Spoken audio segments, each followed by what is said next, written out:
Hello everyone, welcome back to my English Literature MCQs quiz series.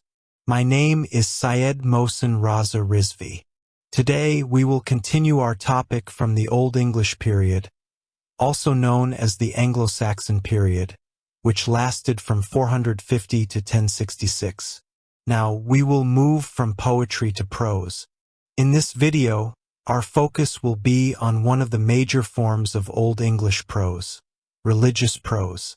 We will solve important MCQs related to Old English religious prose, its Christian influence, biblical teachings, sermons, translations, moral lessons, and important writers such as King Alfred and Alfric. So, stay focused, read each question carefully, and let's begin today's quiz. Question 1. Which king initiated a major program of translating Latin religious texts into Old English? Option A. Athelstan. Option B. Edward the Confessor.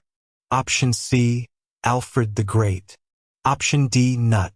Correct answer is option C. Alfred the Great. Question 2. Alfred the Great's program of translation was motivated primarily by option A. A desire to replace Latin entirely. Option B. The decline of Latin literacy among the English clergy. Option C. A papal decree requiring vernacular scriptures. Option D. Competition with Frankish literary culture. Correct answer is option B. The decline of Latin literacy among the English clergy. Question 3. The preface to Alfred's translation of Pastoral Care is addressed to option A. The Archbishop of Canterbury. Option B. Pope Gregory I. Option C. Bishop Werforth. Option D. Every bishop in his kingdom. Correct answer is option D. Every bishop in his kingdom. Question 4. Alfred's translation of Cura Pastoralis was originally written in Latin by option A. Saint Augustine of Hippo. Option B. Boethius. Option C. Orosius. Option D. Pope Gregory the Great. Correct answer is option D. Pope Gregory the Great. Question 5. In the preface to Pastoral Care, Alfred laments that learning had declined so far that option A. Few men south of the Humber could translate Latin into English. Option B. No churches remained standing south of the Thames. Option C. All monasteries had been dissolved. Option D. The clergy could no longer read runes. Correct answer is option A. Few men south of the Humber could translate Latin into English. Question 6.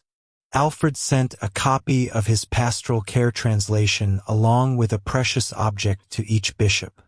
That object was option A. A gold cross. Option B. An Estelle book pointer. Option C. A reliquary. Option D. A silver chalice. Correct answer is option B. An Estelle book pointer. Question 7. The Alfred jewel, now in the Ashmolean Museum, is believed to have been option A. A crown ornament. Option B. A reliquary for St. Cuthbert's bones. Option C. The head of an Estelle sent with copies of Pastoral Care. Option D. Part of Alfred's personal psalter. Correct answer is option C. The head of an Estelle sent with copies of Pastoral Care. Question 8. Which Latin philosopher's consolation of philosophy did Alfred translate into Old English? Option A. Seneca. Option B. Cicero. Option C. Aristotle. Option D. Boethius. Correct answer is option D. Boethius. Question 9. Alfred's Old English rendering of Boethius's Consolation of Philosophy is notable because Alfred, option A, added substantial Christian commentary absent from the Latin original. Option B, translated it word for word without alteration. Option C, converted it entirely into verse. Option D, attributed it to Pope Gregory. Correct answer is option A, added substantial Christian commentary absent from the Latin original. Question 10. Alfred translated Augustine of Hippos. Option A, City of God. Option B, Soliloquies. Option C, Confessions. Option D, de Trinitate. Correct answer is option B, Soliloquies. Question 11. Alfred's translation of Orosius's Historiae Adversum Paganos is significant for containing option A, the first English poem. Option B, a description of Rome's destruction. Option C, the voyages of Othere and Wulfstan. Option D, the earliest map of England.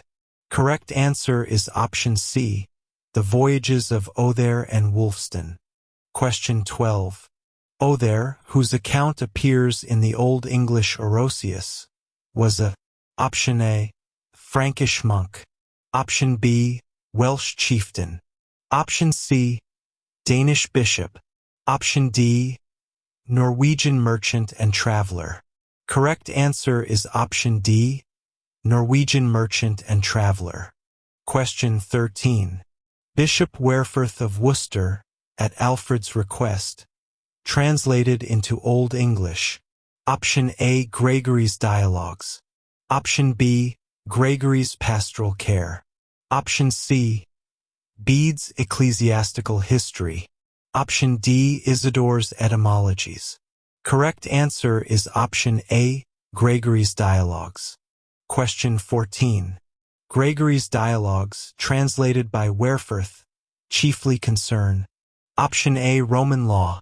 Option B, theology of the Trinity. Option C, the lives and miracles of Italian saints, especially Saint Benedict. Option D, the Viking invasions. Correct answer is option C, the lives and miracles of Italian saints, especially Saint Benedict. Question 15.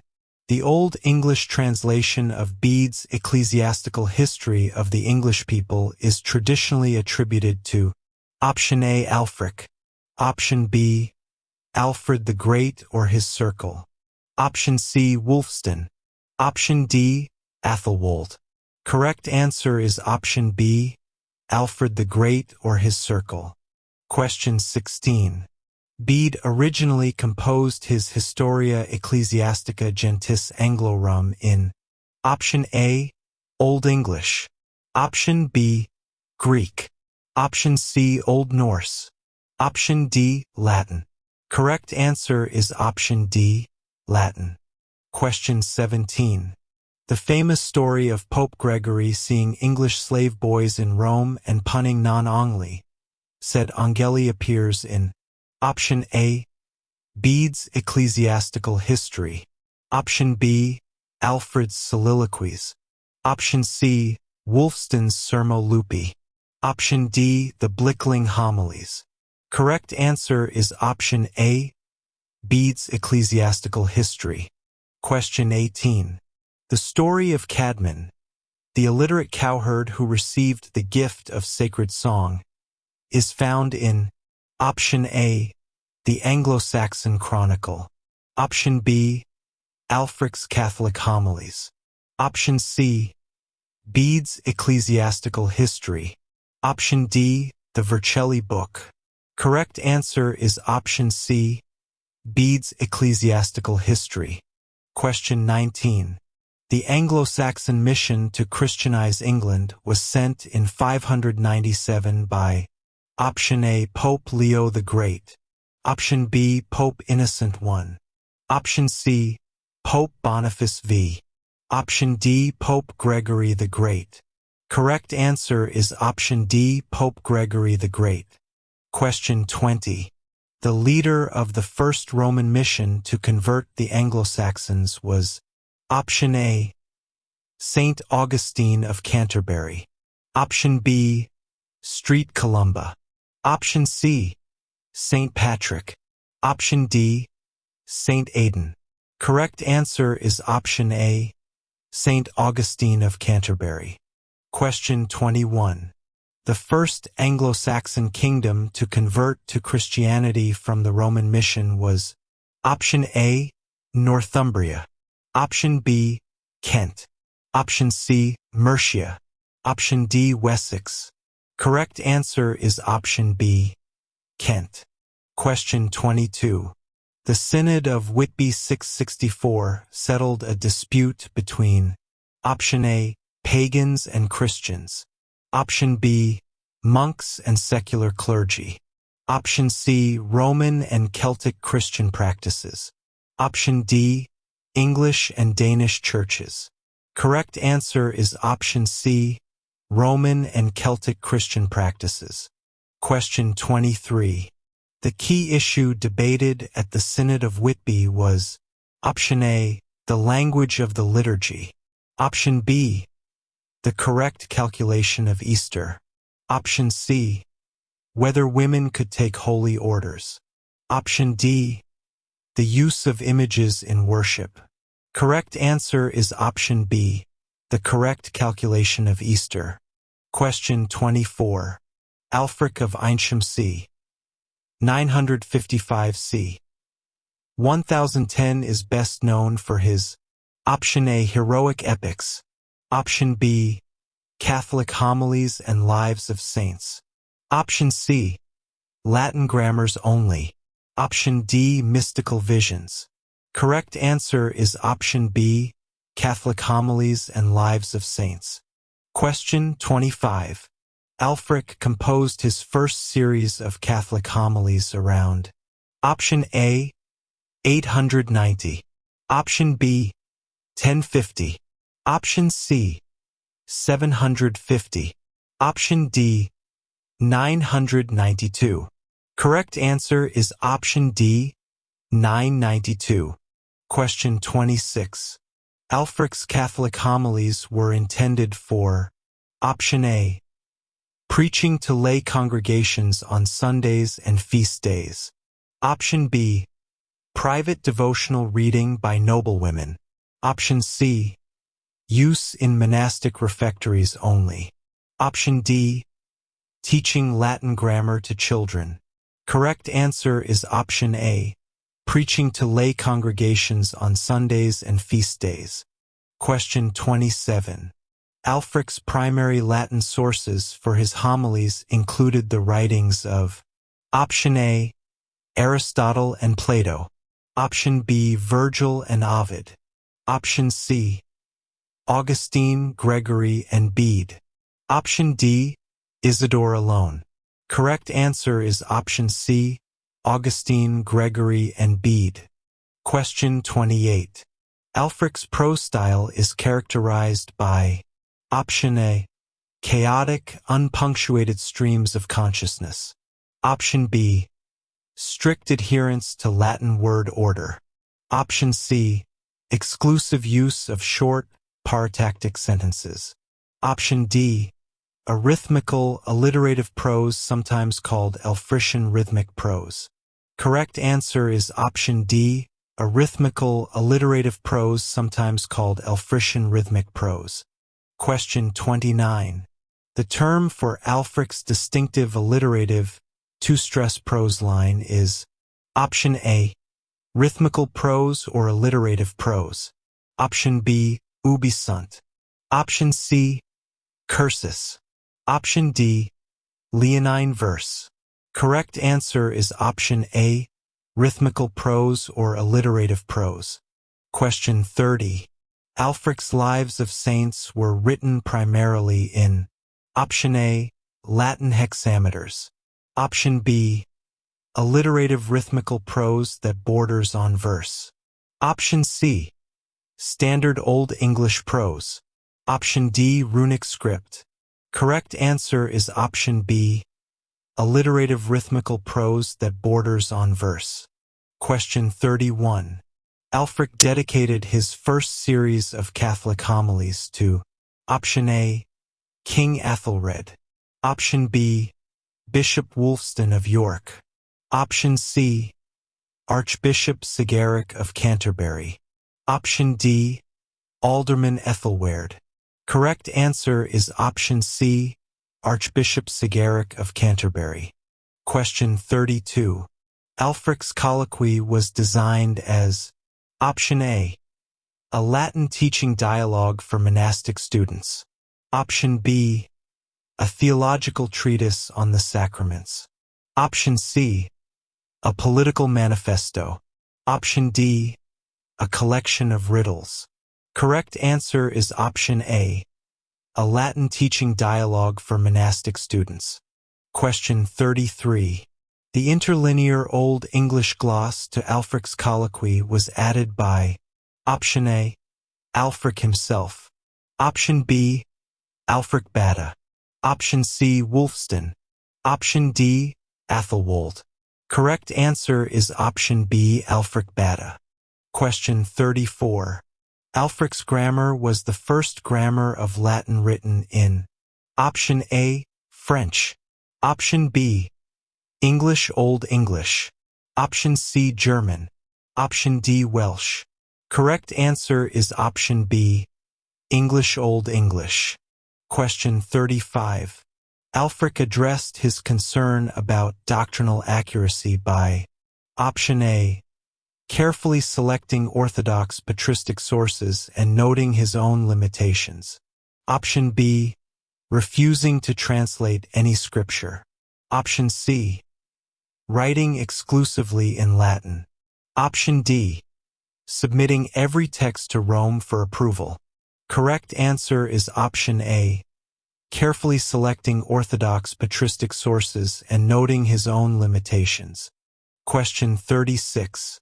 Ælfric's letter to Sigeward on the Old and New Testament is option A, a denunciation of heresy.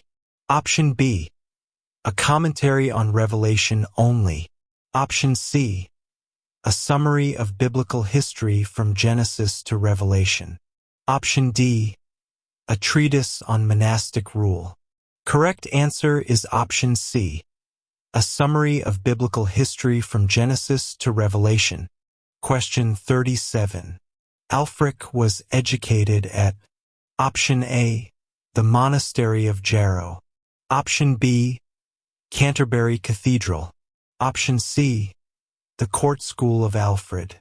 Option D, the Old Minster, Winchester under Bishop Athelwold. Correct answer is option D, the Old Minster, Winchester under Bishop Athelwold. Question 38. Archbishop Wulfstan of York d. 1023 is best known for option A, Sermo Lupi ad Anglos. Option B, translating Boethius. Option C, writing Beowulf. Option D, the Dream of the Rood. Correct answer is option A, Sermo Lupi ad Anglos. Question 39. Sermo Lupi ad Anglos translates as option A, the Song of the Wolf to the English. Option B, the Lament of Wulfstan for England. Option C, the Sermon of the Wolf to the English. Option D, the Cry of the Wolf in the Wilderness. Correct answer is option C, the Sermon of the Wolf to the English. Question 40. In Sermo Lupi ad Anglos, the wolf lupus is option A, a metaphor for the devil. Option B, a reference to Viking chieftains. Option C, the title of a Danish law code. Option D, Wulfstan's pen name, a Latinization of his name. Correct answer is option D, Wulfstan's pen name, a Latinization of his name. Question 41. Sermo Lupi ad Anglos was preached around the year option A, 1014. Option B, 793. Option C, 1066. Option D, 890. Correct answer is option A, 1014. Question 42. The central argument of Sermo Lupi ad Anglos is option A, that the English should convert the Danes. Option B, That the English are suffering Viking invasions because of their own moral decay and sinfulness. Option C. That Athelred is the rightful king. Option D. That the English must adopt Danish customs. Correct answer is option B. That the English are suffering Viking invasions because of their own moral decay and sinfulness. Question 43. Wulfstan's prose style is characterized by option A. Gentle, meandering sentences. Option B. Dry, legalistic diction without ornament. Option C.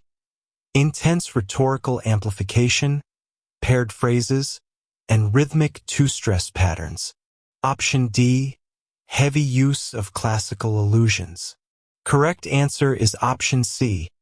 Intense rhetorical amplification, paired phrases, and rhythmic two-stress patterns. Question 44. Wulfstan frequently uses the intensifying phrase. Option A. Understand SEE will let him understand who will. Option B. Ela, Ela, alas, alas. Option C. Wait, listen. Option D. I see bid yow, I beg you. Correct answer is option A.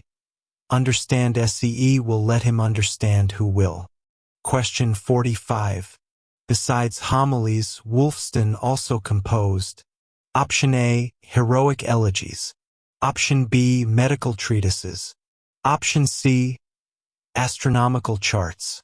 Option D. Law codes for Kings Athelred and Nut. Correct answer is option D. Law codes for Kings Athelred and Nut. Question 46. The Blickling homilies take their name from option A. Blickling Hall in Norfolk, where the manuscript was kept. Option B. A village in Northumbria where they were composed. Option C. A scribe named Blickling. Option D. The Old English word blick meaning bright. Correct answer is option A. Blickling Hall in Norfolk, where the manuscript was kept. Question 47. The Blickling homilies date from approximately option A. The early 8th century. Option B. The late 10th century c. 971. Option C. The mid-11th century. Option D. The early 7th century. Correct answer is option B. The late 10th century c. 971. Question 48. The Blickling homilies are notable for option A. Strict doctrinal orthodoxy throughout. Option B. Being composed entirely in verse. Option C. Drawing on apocryphal sources and vivid eschatological imagery. Option D. Their emphasis on secular history. Correct answer is option C. Drawing on apocryphal sources and vivid eschatological imagery. Question 49. The Blickling homily for Ascension Day contains a famous description of option A. A hellish landscape with frost and ice that may parallel Beowulf's Grendel's Mere. Option B. The Garden of Eden. Option C. The building of Solomon's Temple.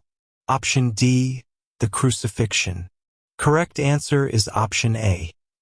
A hellish landscape with frost and ice that may parallel Beowulf's Grendel's Mere. Question 50. The Vercelli book is option A. A Psalter from the Vatican Library. Option B. A secular law code. Option C. A manuscript found in the Cathedral Library in Vercelli, Italy. Option D.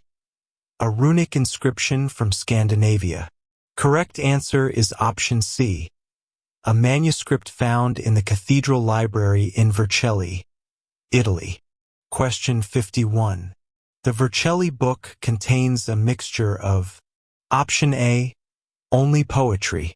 Option B. Both prose homilies and Old English poems. Option C. Only prose homilies. Option D. Latin and Greek texts only. Correct answer is option B. both prose homilies and Old English poems. Question 52. Which famous Old English poem is found in the Vercelli book? Option A, Beowulf. Option B, The Seafarer. Option C, The Battle of Maldon. Option D, The Dream of the Rood. Correct answer is option D, The Dream of the Rood. Question 53.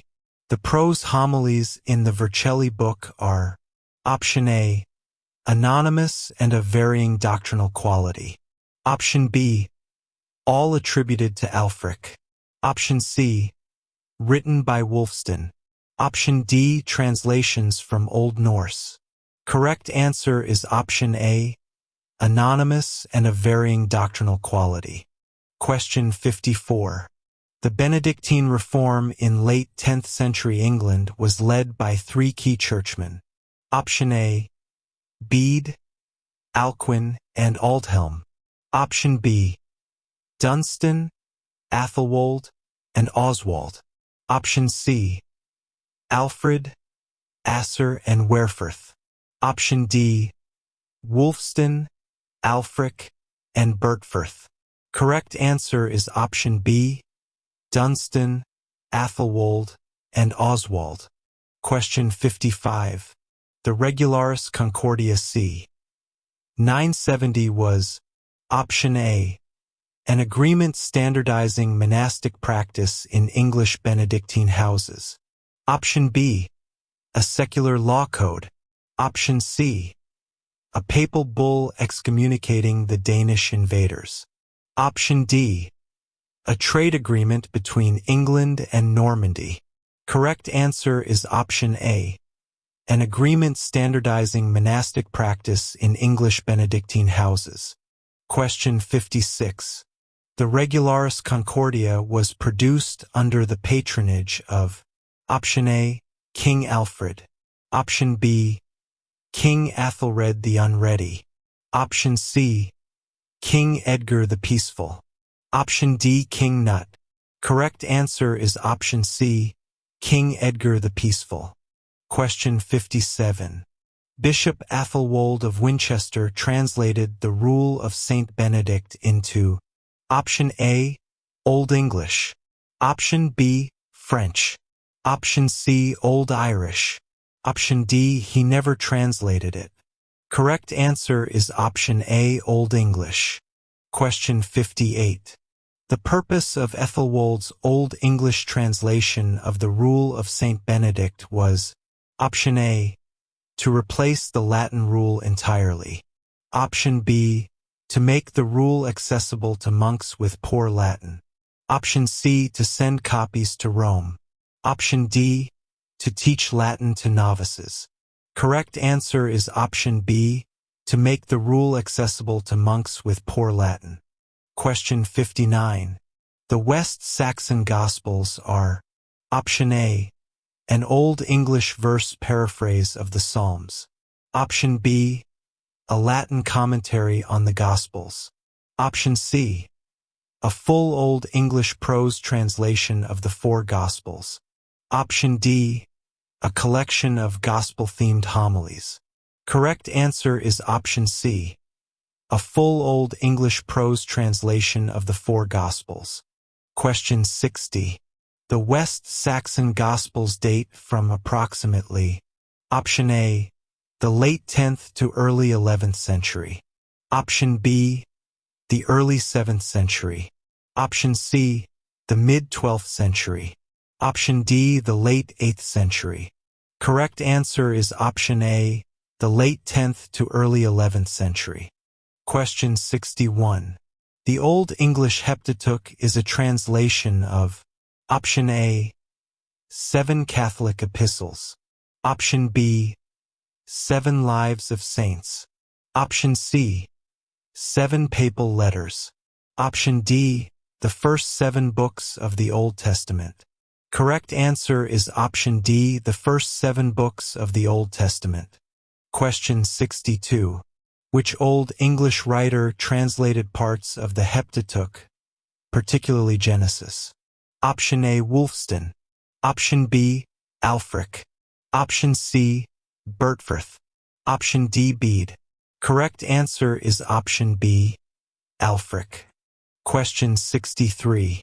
Alfric was initially reluctant to translate Genesis into Old English because, option A, he feared unlearned readers might misinterpret Old Testament morality literally. Option B, he could not read the Latin.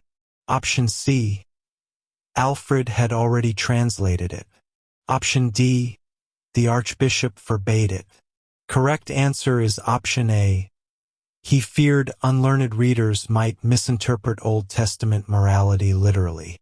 Question 64. The Lindisfarne Gospel's Old English gloss was written by option A, Bede. Option B, Bishop Eadfrith. Option C, Aldred the Provost. Option D, Cuthbert. Correct answer is option C, Aldred the Provost. Question 65. A gloss in Old English manuscript tradition refers to option A, a word-for-word translation written between the lines of a Latin text. Option B, a decorative illustration.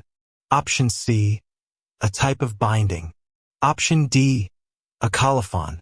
Correct answer is option A, a word-for-word translation written between the lines of a Latin text. Question 66. The Old English martyrology is option A, a single long poem about a martyr. Option B, a collection of brief narratives about saints and martyrs arranged by calendar date. Option C, a legal document about church property. Option D, a record of Viking atrocities.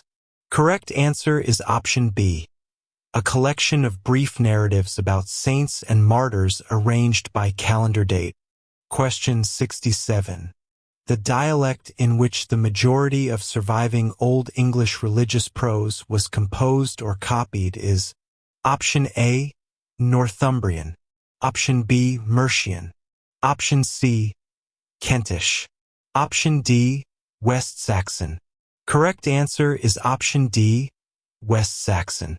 Question 68. West Saxon became the dominant literary dialect primarily because option A, Wessex was the most powerful surviving kingdom, especially under Alfred. Option B, it was the oldest dialect. Option C, the Pope mandated it. Option D, it was closest to Latin. Correct answer is option A, Wessex was the most powerful surviving kingdom, especially under Alfred. Question 69. The Anglo-Saxon Chronicle was initiated during the reign of option A, King Athelstan. Option B, King Nut. Option C, King Alfred the Great. Option D, King Edward the Elder. Correct answer is option C, King Alfred the Great. Question 70. The Anglo-Saxon Chronicle contains religious prose in the form of option A, full homilies. Option B, annalistic entries recording church events, miracles, saint translations, and ecclesiastical appointments. Option C, systematic theological arguments. Option D, psalms in translation. Correct answer is option B, annalistic entries recording church events, miracles, saint translations, and ecclesiastical appointments. Question 71. Bertfirth of Ramsey c. 970 c. 1020 is known for his option A, epic poetry. Option B, Enchiridion Manual, a computistical and scientific work with religious content. Option C, musical compositions. Option D, translations from Greek. Correct answer is option B, Enchiridion Manual, a computistical and scientific work with religious content. Question 72.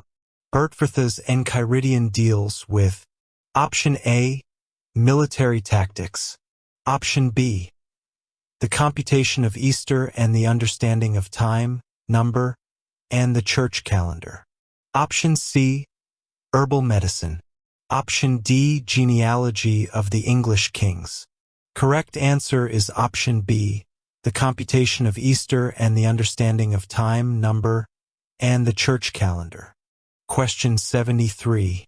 The concept of computus in Old English religious writing refers to option A, counting tithes, option B, numbering manuscript pages, option C, the calculation of the date of Easter and the church calendar, option D, accounting for monastic estates.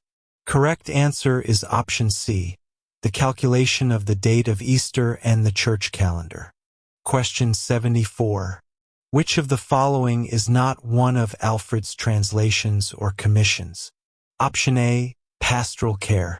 Option B, consolation of philosophy. Option C, soliloquies. Option D, Catholic homilies. Correct answer is option D, Catholic homilies. Question 75. The Old English prose text known as the Prose Solomon and Saturn is option A, a dialogue exploring theological and cosmological questions. Option B, a translation of a Greek drama. Option C, a monastic rule.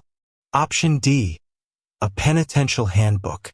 Correct answer is option A, a dialogue exploring theological and cosmological questions. Question 76. The prose life of Saint Guthlac recounts the life of a saint who, option A, converted the Danes. Option B, was the first Archbishop of Canterbury. Option C, lived as a hermit in the fens of East Anglia. Option D, founded the abbey at Glastonbury. Correct answer is option C, lived as a hermit in the fens of East Anglia. Question 77. The anonymous Old English Nicodemus or Gospel of Nicodemus translation is based on option A, a canonical gospel. Option B, an apocryphal Latin text about Christ's descent into hell. Option C, a Norse saga. Option D, Bede's ecclesiastical history. Correct answer is option B, an apocryphal Latin text about Christ's descent into hell. Question 78. The harrowing of hell was a particularly popular subject in Old English religious prose because option A, its dramatic narrative of Christ's triumph over Satan appealed to the heroic culture of the Anglo-Saxons. Option B, it was the only approved topic for sermons.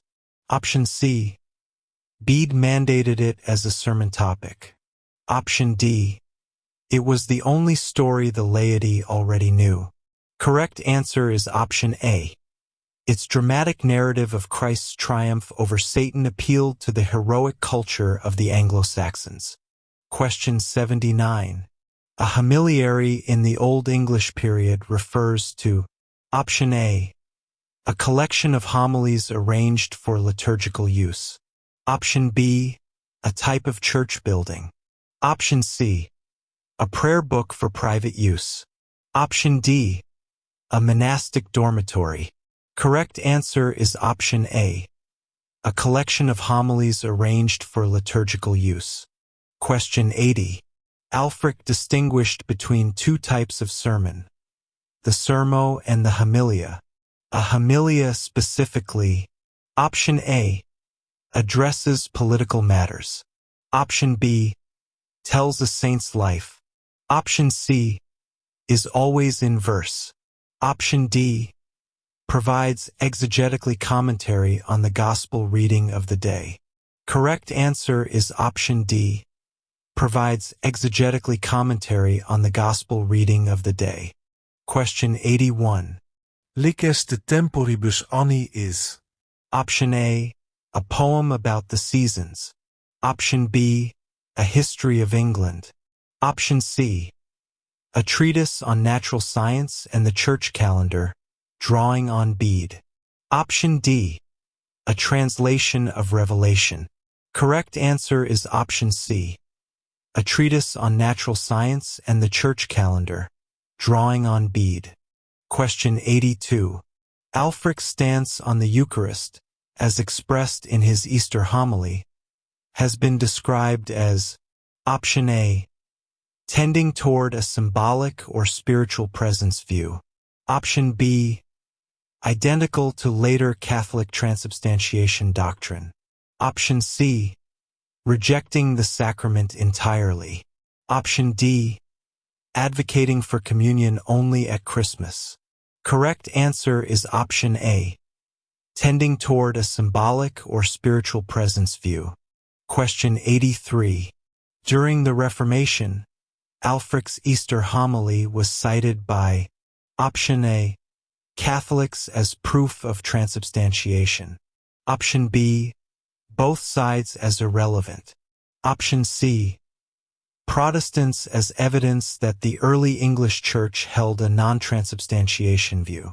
Option D, neither side, as it was unknown. Correct answer is option C, Protestants as evidence that the early English Church held a non-transubstantiation view. Question 84. The Old English penitentials were option A, epic poems about penitent warriors. Option B, handbooks prescribing penances for specific sins, used by confessors. Option C, royal law codes. Option D, liturgical hymns. Correct answer is option B, handbooks prescribing penances for specific sins, used by confessors. Question 85. Old English religious prose drew vocabulary from option A, exclusively from Norse. Option B, only from pre-Christian Germanic sources.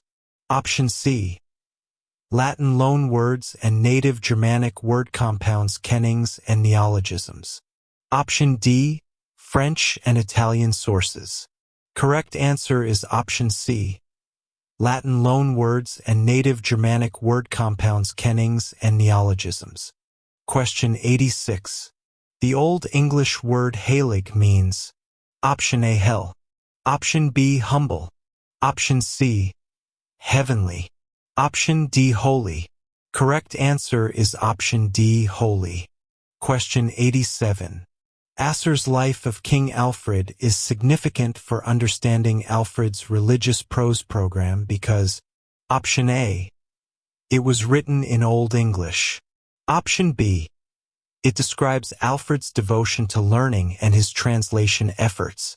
Option C, it was composed by Alfred himself. Option D, it predates Alfred's reign. Correct answer is option B. It describes Alfred's devotion to learning and his translation efforts. Question 88. Asser, who wrote the biography of Alfred, was option A, a Welsh monk from St. David's. Option B, a Frankish monk. Option C, an Irish scholar. Option D, an Italian bishop. Correct answer is option A, a Welsh monk from St. David's. Question 89.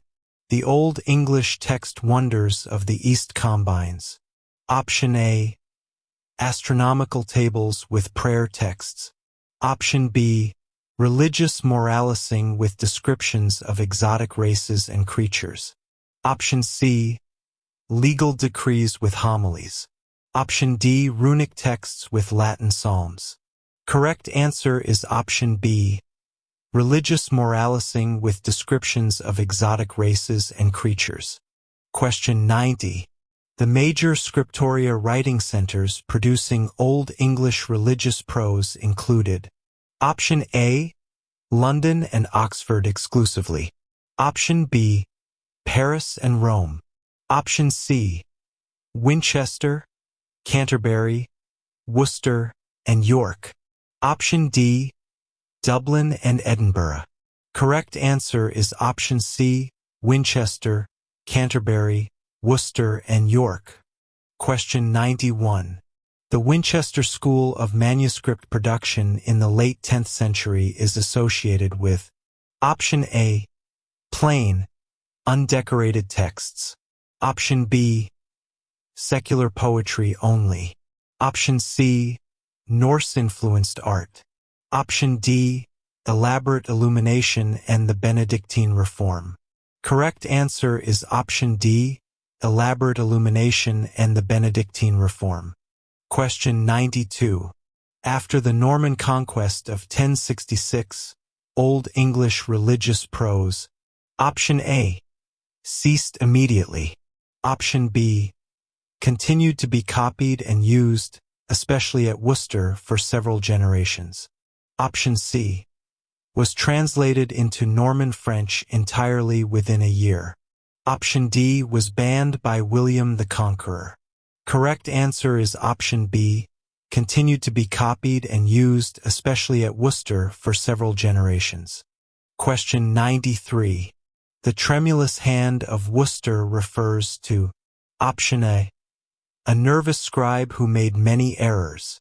Option B, a 13th century Worcester scribe who glossed Old English texts, showing continued interest in OE religious prose. Option C, an earthquake that damaged manuscripts. Option D, a Viking raid on Worcester. Correct answer is option B, a 13th century Worcester scribe who glossed Old English texts, showing continued interest in OE religious prose. Question 94. Ælfric's pastoral letters, written for Bishops Wulfstan and Wulfsige, addressed. Option A, proper clerical conduct, duties, and doctrinal correctness. Option B, international diplomacy. Option C, military strategy. Option D, agricultural management.